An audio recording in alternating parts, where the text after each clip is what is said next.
Hallelujah हो, praise the Lord. मसीह यीशु के असीम बाबरकत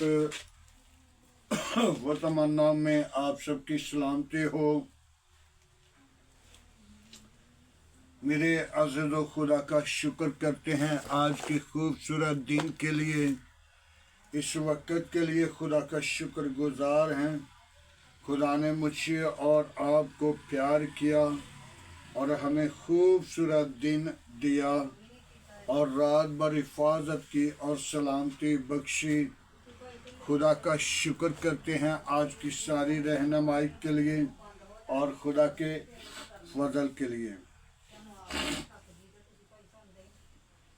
तो आइए मेरे अजीज़ों, यिर्मयाह नबी के साथ खुदा ऐद करता है, तो ऐद की बातें सुनते हैं, सीखेंगे। खुदा ने अपने बंदा यिर्मयाह के साथ बात कर रहा है और ऐद कर रहा है। यिर्मयाह 11 बाब उसकी पहली आयत से चंद आयत पर गौर करेंगे। ये वो कलाम है जो खुदावंद की तरफ से यिर्मयाह पर नाजिल हुआ और उसने फरमाया कि मैं तुमको इस ऐद की बातें सुनो और यहूदा और यरूशलेम के बशिंदों से जाकर बयान करो और तुम उस के खुदावंद मुल्क इस्राएल का खुदा यूं फरमाता है कि ऐसे इंसान पर जो ऐद की बातें नहीं सुनता, जो मैंने तुम्हारे बाप दादा से उन पर लानत कर दे, जो मैंने तुम्हारे बाप दादा से उस वक़्त फरमाई कि जो जब उन्हें मुल्क मिस्र के लोहे के तंदूर से निकाल लाया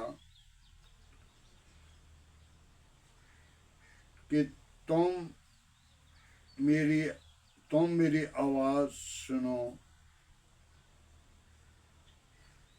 और जो कुछ मैं तुमसे हुक्म देता हूँ उस पर गौर करो, तो तुम मेरे लोग होगे और मैं तुम्हारा खुदा होऊंगा। खुदावंद के पाक कलाम पढ़े और सुने जाने पर खुदावंद की बरकत हो। मेरे अज़ीज़ों, खुदा के जिंदा और पाक और मुक़द्दस कलाम में कितनी खूबसूरत बात लिखी है। सारी बातों को बयान करूं तो काफ़ी टाइम लगेगा, लेकिन खुदा ने अपने बंदा यिर्मयाह नबी से ऐद किया था और यिर्मयाह नबी खुदा के साथ हम कलाम होता था। और जब यिर्मयाह नबी से खुदा ने कलाम किया तो कहा, जाओ जाके ये इस्राएल के बशिंदों को, यरूशलेम के बशिंदों को बयान करो ताकि उनको ऐद की बातें जाकर बता दो। लेकिन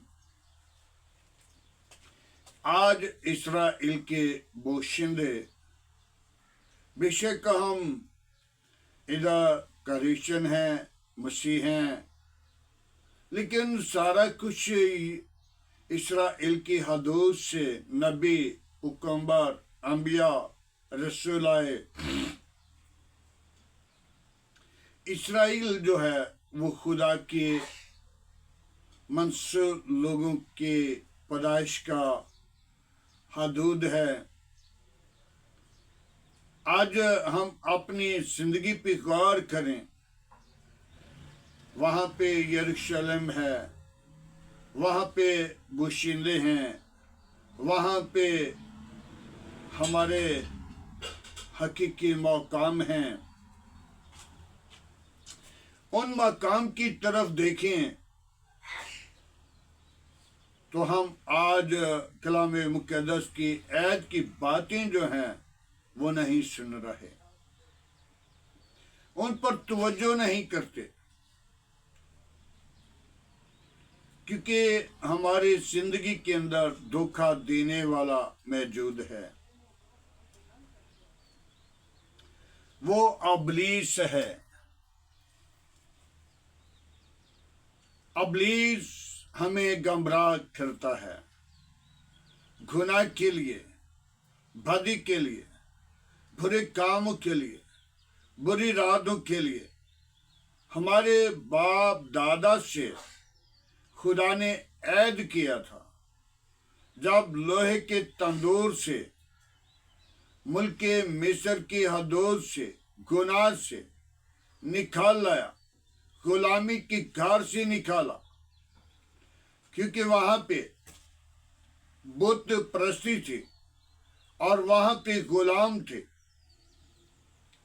जब गुलामी की घर से निकाला तो फिर हमें खुदा की हसूरी में लाए और आजाद किया। लेकिन आज हम उस आजादी को अपनी जिंदगी के अंदर नहीं रखा। आज हम गुनाह की गुलाम, नशे की गुलाम, दगाबाजी की गुलाम, बुरे कामों की गुलाम, बुरे मंसूबों की गुलाम, हम उससे ज्यादा गुलामी में पड़ चुके हैं। जो ऐद की बातें नहीं सुनता वो गुनाह की गुलाम है। फिर वो कहेंगे कि हमें आसमान की बादशाही में जाने के लिए इजाजत दी जाए, लेकिन कलामी मुक़द्दस के अंदर मत्ती और रसूल की मार्फत लिखी गई अंजील के अंदर लिखा हुआ है कि बादशाह के बेटे बाहर अंधेरे में खड़े किए जाएंगे, वहां आंखों का रोना होगा और दांतों का पीसना होगा। आज हम उसके लिए तैयार ना हों, बल्कि मेरे अज़ीज़ों तौबा करें, ईमान ले आए। मेरे अज़ीज़ों, वो बहुत बड़ा अजाब है। उस अजाब से बचने के लिए तौबा करें, निजात पाएं और जिंदगी पाएं और कसरत की जिंदगी उसको मिलेगी जो आज अपनी जिंदगी को खुदा के लिए तैयार करता है, जो तौबा करता है, जो गुनाह पर गालिब आता है, जो बदी पर गालिब आता है, जो आज की बातों को सुनकर अपनी जिंदगी के अंदर कबूल करता है। नहीं तो मेरे अज़ीज़ों, खुदा का कलाम यिर्मयाह नबी को खुदा ने आवाज दी है, सुन लो। मैं नहीं कह रहा, खुदा का कलाम कह रहा है कि उस इंसान पर लानत कर दे जो ऐद की बातों पर अमल नहीं करता, जो सुनता नहीं, जो कलामी खुदा की आवाज को नहीं सुन रहे। लेकिन हम एक कान से सुनते हैं तो दूसरे से निकाल देते हैं, हम उस पर अमल नहीं करते। आज हमें जरूरत है कि उन अंबिया की तरफ, जब खुदा ने अपने लोगों को मूसा की शरीयत के मुताबिक और मूसा को खड़ा किया। मूसा को कहा, बनी इस्राएल के लोगों को मिस्र की गुलामी से निकाल लाया। और जब बुढ़ बढ़ाने लगे, बड़ी आसानी से नहीं निकाला, बड़ा दुख पाया, बड़ी जिदोजहद की, बड़ा मुकाबला किया, और शैतान ने बड़ा उसकी जिंदगी के अंदर उनकी जिंदगी के अंदर काम किया। आज जब बनी इस्राएल को लेकर निकला तो आगे समंदर था और पीछे फौज थी। तो कहा, है खुदा क्या करूं, आगे समंदर है, पीछे फौज है। तो खुदा ने कहा, अपनी लाठी इस समंदर के अंदर रख। तो जब लाठी रख दी तो खुशक हो गया और पानी दो हिस्सों में हो गया। और जब बाहर निकल आए तो फिर फौज उनके पीछा कर रही थी। और फिर खुदा के साथ हम कलाम हुआ मूसा, और खुदा ने कहा, लाठी उठा। और जब लाठी उठाई तो वो समंदर के अंदर मर गए। मेरे अजीजो, आज जो हम खुदा की कलाम की बातें, ऐद की बातें नहीं सुनते, नहीं अमल करते, ऐद की बातों को क्या करते हैं, अपनी जिंदगी से खारिज कर देते हैं। खुदा का खौफ नहीं रखते, खुदा का डर नहीं रखते, खुदा के साथ वफादारी नहीं करते। तो जो अपने बाप से वफादारी नहीं करते, अपनी मां से वफादारी नहीं करते, तो खुदा का कलाम कह रहा है ऐसे लोगों पर क्या कर, लानत कर दे। लानत तो उन पर हो चुकी है, क्योंकि हम उस पर लानत नहीं कर सकते। कोई भी खादिम है, कोई भी मंसूर है, कोई भी नबी है, कोई भी रसूल है, वो अपनी उम्मत की, अपनी घराना की, अपनी लोगों की रहनुमाई करेगा। वो ये नहीं कहेगा कि मैं इन पर लानत करूं। मेरे अजीजों, मुझे बात याद आती है, एक वक्त था तो एक गीत गाया करते थे कि एक शख्स बहुत ही बुरा था। वो मां को मार कर चला गया और भागता जा रहा था। जब भागता जा रहा था तो मां की रूह में देख रही है और उस बच्चे को ठेडा लग गया और मुंह के बल गिरा और रूह जो थी मां की, उसने पुकार कर कहा, बेटा चोट तो नहीं लगी। उसी मां को कत्ल किया। उसी मां ने बेटे से, रूह ने पूछा, बेटा चोट तो नहीं लगी। मेरे अजीजों, आज हम ऐद की बातों पर तवज्जो, ख्याल, गौर, फिक्र करें। ये ऐद की बातें आज नहीं बल्कि अब से हैं। और कलाम खुदा हरगिज किसी की हलाकत नहीं चाहता। कोई बाप अपने बच्चों के लिए लानत नहीं चाहता। कोई अंबिया, कोई नबी अपने बच्चों के लिए, अपनी उम्मत के लिए लानत नहीं चाहता, लेकिन खुदा का ऐद सख्त है।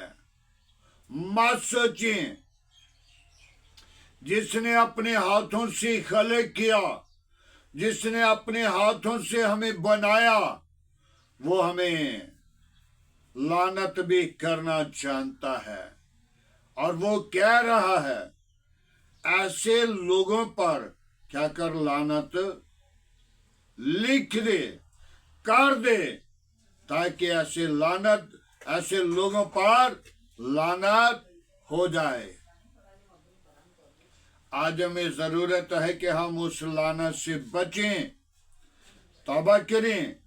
अगर कहीं नशे की हालत में है तो अपने नशे को तरक करें। अगर दगाबाजी की लानत में है तो उससे निकल आए। अगर किसी बुराई की लानत में है तो उससे निकल आए। अगर कोई भी बुरा मंसूबा जिंदगी के अंदर है तो उससे निकल आए, ताकि खुदा किसी की हलाकत नहीं चाहता। वो यही चाहता है तौबा तक नौबत पहुंचे,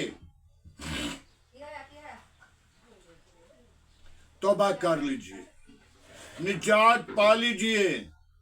निजात हमेशा की जिंदगी है, निजात हमेशा की बरकत है। उस लानत से निकलें, बुरे कामों पर गालिब आए, ताकि खुदा का कलाम जो है वो हरगिज ना टलेगा। क्योंकि आसमान टल जाएगा, जमीन टल जाएगी, लेकिन खुदा के पाक मुंह की बातें हरगिज नहीं टलेंगी, हरगिज नहीं टलेंगी। आज में जरूरत है, तौबा कर लीजिए, ईमान ले आइए, ताकि खुदा अपने लोगों पर लानत नहीं करता। जब बनी इस्राएल को मुल्के मिस्र से निकालने वाला है तो फिर वो लानत भी नहीं करता।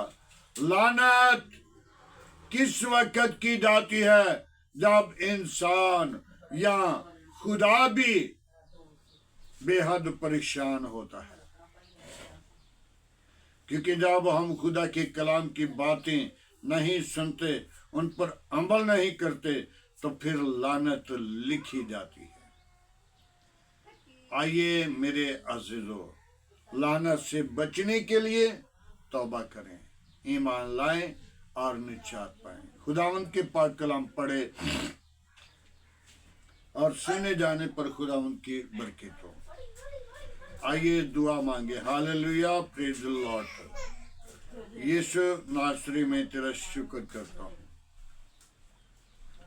तेरी तारीफ करता, तुझे पुकारता, तुझे सिजदा करता हूँ, तेरा शुक्रगुजार हूँ आज की सारी मोहब्बत के लिए, तेरे कलामे खुदा के लिए, इज्जत और जलाल और बुजुर्गी के लिए। आए खुदावन तेरा शुक्र करते हैं, तूने मुझे और मेरे घराना को, मेरी कलीसिया, मेरे काम को तूने प्यार किया। आज का कलाम मेरे लिए और मेरे घराना के लिए, मेरी कलीसिया के लिए, मेरे काम के लिए, मेरे मुल्क के लिए, मेरे मुल्क के हाकिमों के लिए तेरी शुक्रगुजारी करता। बड़ी बरकत दे, दुआ को सुना खुदावंद। अबलीस के मंसूबों को बंद कर, अबलीस की चालाकियों को बंद कर। कोई और ऐसा नाम नहीं बख्शा गया, ना आसमान के तले, न जमीन के ऊपर, सब नामों में तेरा नाम आला है, तेरे नाम में कुदरत है। बड़ी बरकत दे। आज का तेरे हसूर झुकना बखूर की माने ठहरे। इब्राहिम, इसहाक, याकूब की खुदा, हम तेरी शुक्रगुजारी करते हैं आज की सारी रहनुमाई के लिए, तेरे फजल के लिए, तेरी बरकत के लिए, तेरी दी हुई नेमतों के लिए तेरा शुक्र करते हैं। सोचों को बदल दे, ख्यालों को बदल दे, इरादों को बदल दे। कोई और ऐसा नाम नहीं बख्शा गया, न आसमान के तले न जमीन के ऊपर, सब नामों में तेरा नाम आला है। आज का कलाम मेरे लिए और मेरे घराने के लिए, मेरे बच्चों के लिए, मेरी कलीसिया के लिए, मेरी कौम के लिए, मेरे मुल्क के लिए, मेरे मुल्क के हाकिमों के लिए, ताकि तेरा कलाम भी तासीर नहीं लौटता, तेरा कलाम जड़ पकड़ता है। तेरे कलाम में खुदावन जिंदगी है और तू जिंदगी का चश्मा है, निजात का बानी है। और खुदावन तो ऐसे लोगों पर जो लोग तेरी हसूरी में नहीं आते, जो नशे में हैं, जो गुनाह में हैं, जो बुरे मंसूबों में हैं, जो खुदावन तेरी ऐद की बातों को नहीं सुनते, खुदावन ऐसे लोगों पर तेरा कलाम फरमाता है लानत लिख। ऐ खुदावन तो अपने लोगों को हमेशा हरगिज़ जुदा नहीं करना चाहता, बल्कि गिलियासारी के साथ उनके लिए ये लफ्ज़ तो लिखता है। मैं तेरी शुक्रगुजारी करता हूँ, बड़े बरकत दे, दुआ को सुन। आज की सारी रहनुमाई के लिए, तेरे फजल के लिए, तेरी बरकत के लिए, तेरी दी हुई नेमतों के लिए तेरा शुक्र करते हैं। सुनने वाले लोगों को बरकत देना, समझने वाले रूह देना, तेरे कलाम के मुताबिक अपनी जिंदगी को बसर करें, तेरे कलाम को अपनी जिंदगी के अंदर रख सकें, तेरे कलाम को जान लें, तेरे कलाम को पहचान लें, तेरे कलाम के साथ वफादारी करें, तेरे कलाम को ऊंचा करें, अगवाई दें। आज का तेरे हुजूर झुकना बखूर के माना ठहरे। इब्राहिम, इसहाक, याकूब की खुदा, मैं तेरी शुक्रगुजारी करता हूँ। बड़ी बरकत दे, दुआ को सुन, कबूल कर। यीशु तू जिंदा है, तू यकसा, तू मौजूद है। आसमान तेरा तख्त है, जमीन तेरे पाँव की चौकी है। कैर करने में धीमा है, शिकत में गानी है। पाक खुदावन मैं तेरी शुक्रगुजारी करता हूँ। तू अपने लोगों को अपनी पनाह, अपनी लपेट में रखता और अपनी कलामे मुक़द्दस के वसीला जिंदगियों को बदल देता है।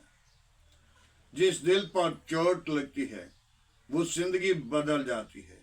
अबलीस के मंसूबे टूट जाते हैं, अबलीस की क्योंकि शर्मिंदा होती हैं और यीशु तेरा नाम जलाल पाता है। यीशु तू बड़े हम घटे, तेरे नाम को ऊंचा करें, तेरे नाम की अगुवाई दें, तेरे नाम का प्रचार करें, तेरे नाम को ऊंचा करें। यीशु तू जिंदगी का चश्मा है, तू जिंदगी का मालिक है, तू निजात का बानी है, तू लश्करों का खुदा है। आसमान तेरा तख्त है, जमीन तेरे पंख की चौकी है। कैर करने में धीमा है, शिकत में